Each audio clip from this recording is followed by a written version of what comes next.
Hello friends, तो लौट हम आप लोगों के सामने फिर से एक और नई और इंटरेस्टिंग स्टोरी लेकर, जिसका नाम है लाइट मत जलाना। ये स्टोरी हमारे साथ शेयर की सुरभि श्रीवास्तव ने। अगर आपके पास भी कोई इंटरेस्टिंग स्टोरी है या रियल इंसिडेंट है तो आप शेयर कर सकते हैं मेरे साथ princeofchemistry22@gmail.com पर, या फिर आप मुझसे मेरे इंस्टा हैंडल पे भी कनेक्ट कर सकते हैं, विच इज princeMNIT1987। आज की जो हमारी कहानी है वो है एक सॉफ्टवेयर इंजीनियर की, जिसका नाम है रोनित। रोनित बेसिकली पुणे की एक कंपनी में सॉफ्टवेयर इंजीनियर की जॉब करता है, और रोनित ने एक कंपनी में अप्लाई किया था जो दिल्ली बेस्ड थी, और उसका उस कंपनी में सिलेक्शन हो गया है। उसको कंपनी स्विच करनी थी, हायर पैकेज पे सिलेक्शन हुआ है, और अब रोनित दिल्ली शिफ्ट होने वाला है। दिल्ली शिफ्ट होने के लिए उसको चाहिए फ्लैट। तो आजकल तो सब कुछ ऑनलाइन चलता है, तो रोनित ने ऑनलाइन अपनी पसंद के कुछ फ्लैट्स ढूंढ के रखे थे। अब उसको सिर्फ दिल्ली पहुंचना था और जाकर सिर्फ फ्लैट को फाइनलाइज करना था। रोनित ने अपने फ्लैट्स पसंद कर लिए थे और अब उसको बस फिजिकली उन फ्लैट्स को जाके देखना था। तो रोनित एक सोसाइटी में पहुंचता है। वहां पे जो फ्लैट ओनर थे वो थे मिस्टर खन्ना। वो उनसे मिलता है।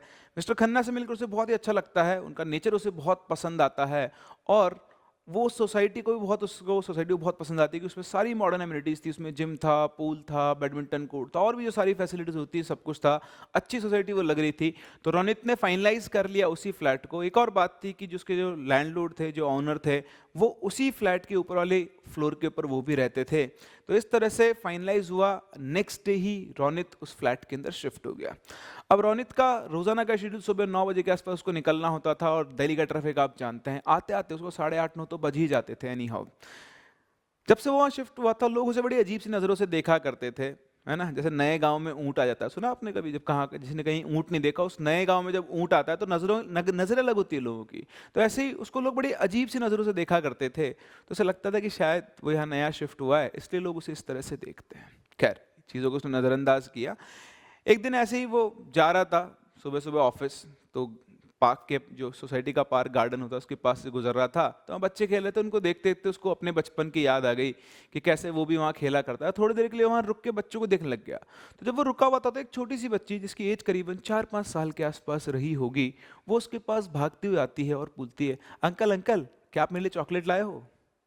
तो उसने देखा एकदम से, कोई कौन एक्सपेक्ट करेगा। उसने बोला, नहीं बेटा, मैं तो तुम्हारे लिए चॉकलेट नहीं लाया, लेकिन मैं कल तुम्हारे लिए चॉकलेट जरूर लाऊंगा।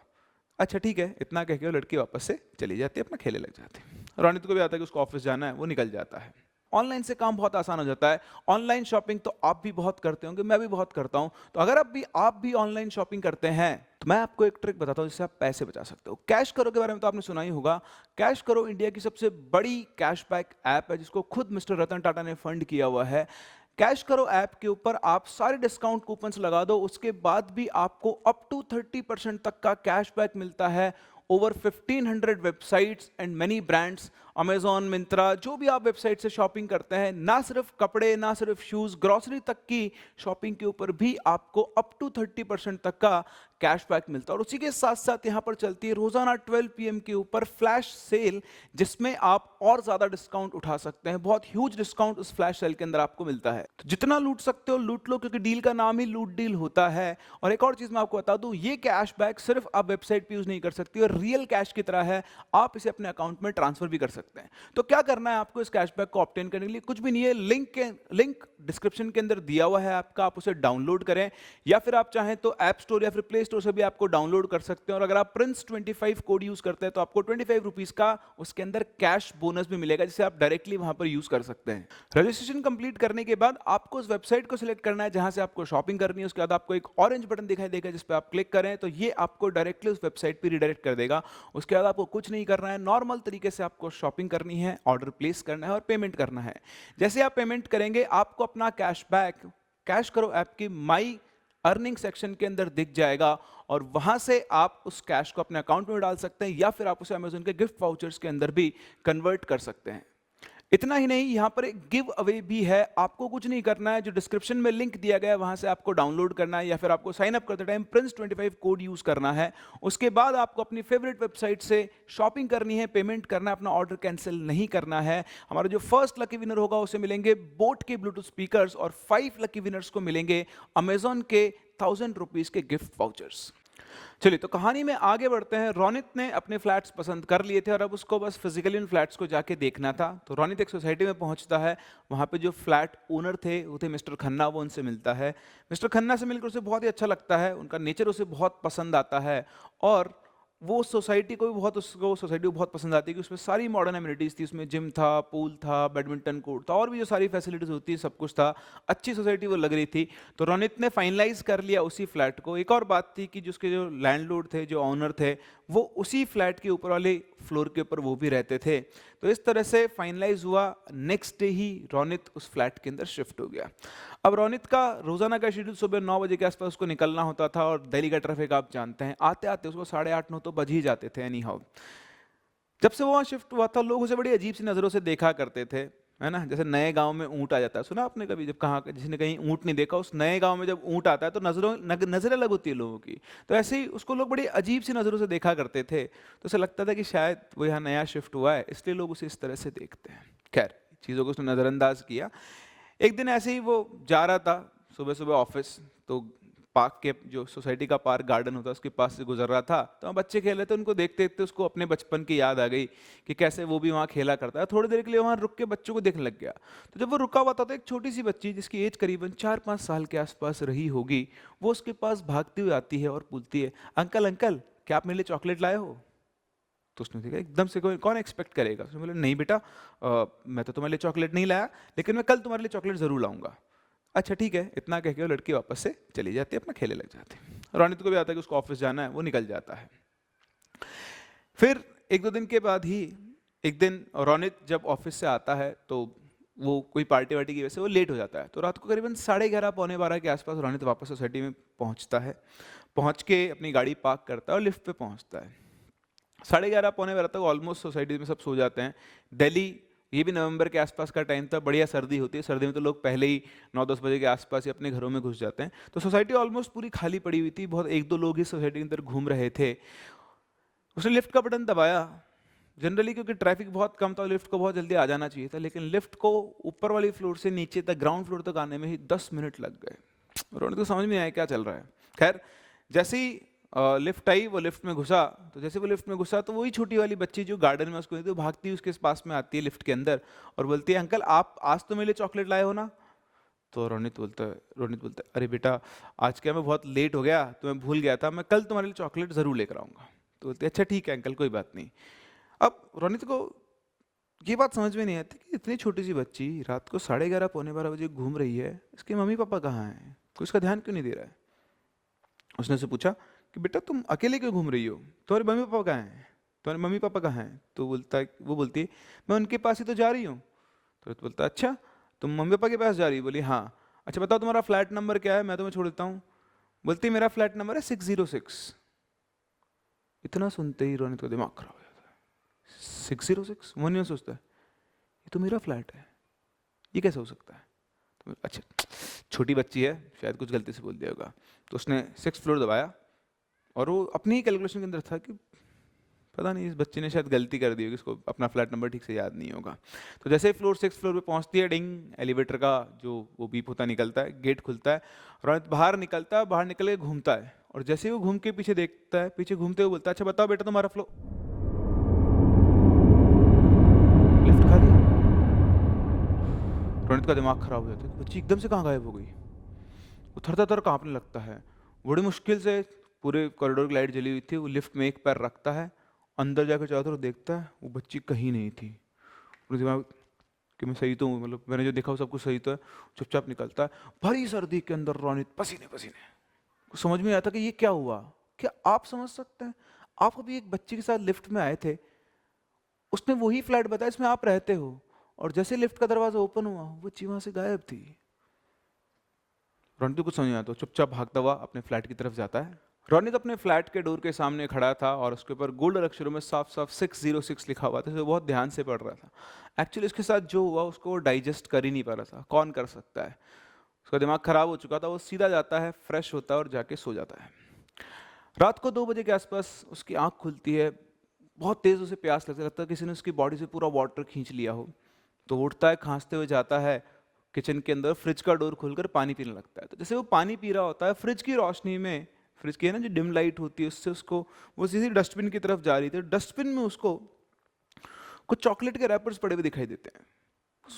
मेरे घर में चॉकलेट, क्योंकि रौनक तो कभी चॉकलेट खाता ही था। वो फिर से घबरा जाता है, फ्रिज का गेट बंद करता है, फटाफट से हॉल की लाइट ऑन करता है और देखता है तो डस्टबिन के अंदर कोई चॉकलेट रैपर नहीं था।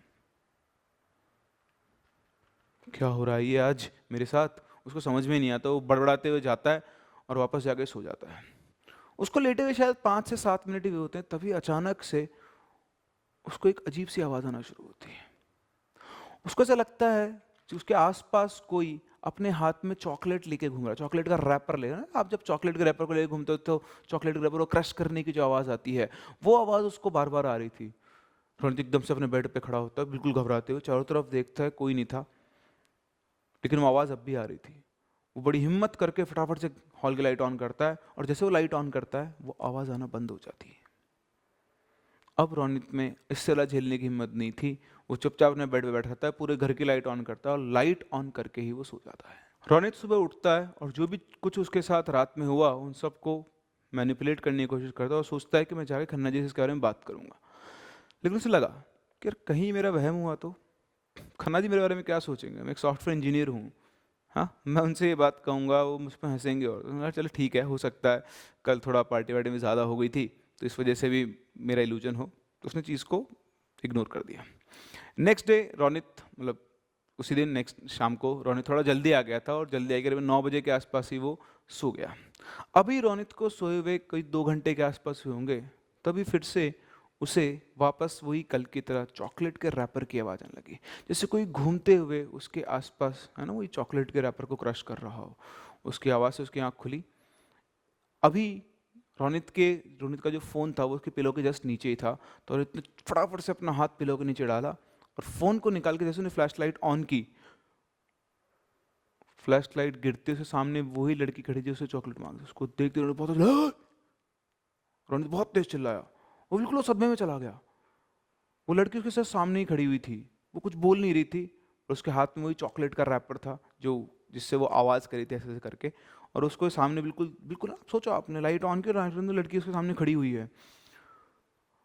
रोनित के विंडो से हल्की हल्की लाइट आ रही थी, पूरी सोसाइटी की लाइट क्योंकि जल रही थी आसपास की लाइट। तो उसने बड़ी हिम्मत करके फटाफट से उस स्विच बोर्ड की तरफ गया और जैसे वो लाइट जलाने वाला था उसके कान में एक आवाज़ आई, लाइट मत जलाना, लाइट मत जलाना।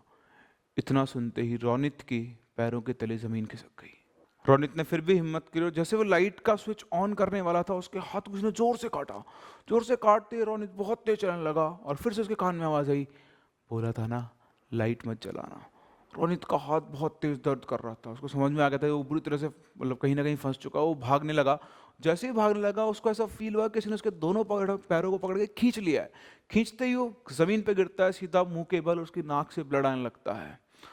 रोनित तब गिड़गड़ाने लगता है कि मैंने तुम्हारा क्या बिगाड़ा है, मेरे को तो इस फ्लैट में आना नहीं था, मैं तो उन खन्ना जी की बातों में यहाँ पे आ गया हूँ, मुझे प्लीज़ यहाँ से जाने दो। और वो उठ के जाने लगा। तो जैसे वो उठ के जाने लगा तो उसके पीछे किसी के सांस लेने की आवाज़ आने लगी, जैसे वो जो भी बोल रहा है वो उसको पसंद नहीं है। फिर रोनित ने और कोशिश की उठकर जाने की, तभी उसको वापस से आवाज़ आई, ये घर हमारा है, ये घर हमारा है, इसे हमसे कोई नहीं छीन सकता। तुम आए थे अपनी मर्जी से लेकिन अब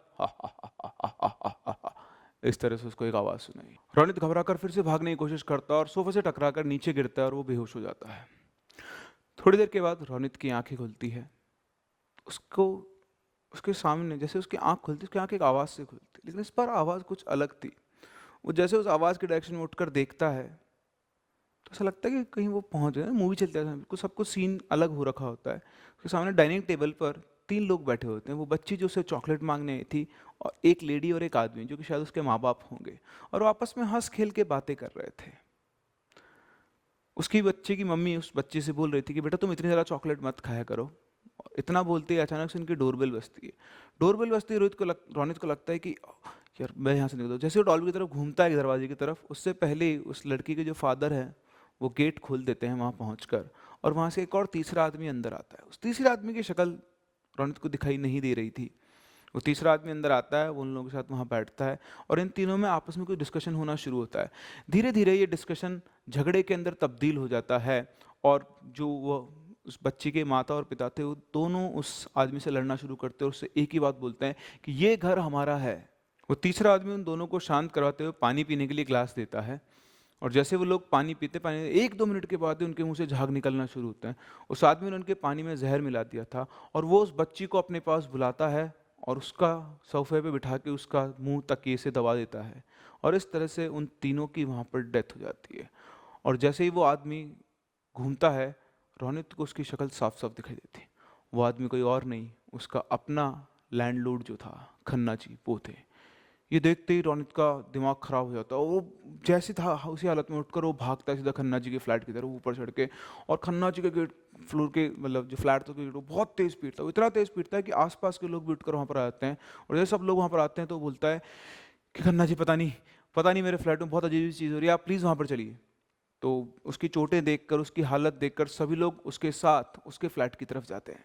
सभी लोग उसके फ्लैट पर पहुंचते हैं। फ्लैट पर पहुंचते सब लोगों को बहुत अजीब चीज दिखती है कि पूरी सोसाइटी की लाइट आ रही है, इवन कॉरिडोर तक की लाइट आ रही है, लेकिन सिर्फ और सिर्फ इस फ्लैट की लाइट नहीं आ रही है।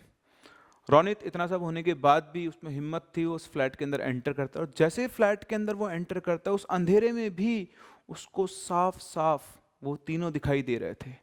रोनित के पीछे पीछे उसके साथ खन्ना जी एंटर करते हैं, और जैसे ही खन्ना जी एंटर करते हैं, उस लड़की के माँ बाप के चेहरे पे एक अलग सी मुस्कुराहट आ जाती है। उस मुस्कुराहट को देखते ही रोनित पीछे की तरफ घूमता है और वो खन्ना जी को रोकने वाला होता है, तभी अचानक ही पता नहीं कैसे खन्ना जी का पैर फिसलता है, और वो सीधा सेंटर टेबल के ग्लास रखे, जो सेंटर टेबल होती है ना, उसके रखा हुआ जो ग्लास जाके टकराते हैं, और टकराते ही उनका सिर फूटता है। और जैसे ही वो फिर उनको लगती है, उनकी एक चीख निकलती है, और अचानक से वापस लाइट जल जाती है। लाइट जलते देखते खन्ना जी का सिर फट गया है और पूरा खून ही खून हो रखा। सभी लोग खन्ना जी को लेकर वहाँ से भागते हैं हॉस्पिटल की तरफ, और आधे 1 घंटे के बाद वहाँ से न्यूज़ आती है कि खन्ना जी की डेथ हो गई है। रोनित समझ गया था कि इस फैमिली ने अपना बदला खन्ना जी से ले लिया है।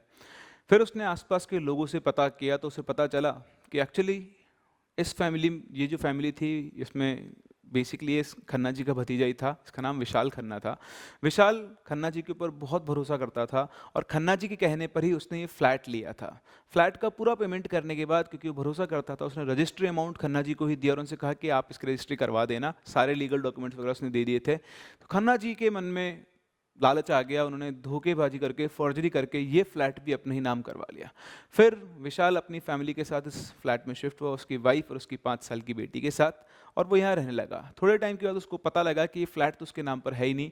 खन्ना जी ने उसके साथ धोखेबाजी करके फ्लैट अपने नाम करवा लिया। उसके बाद उसके खन्ना जी से बहुत तेज़ लड़ाई हुई, पूरी सोसाइटी के सामने उसने खन्ना जी को धोखेबाज कहा, बहुत गालियाँ दी, बहुत जलील किया।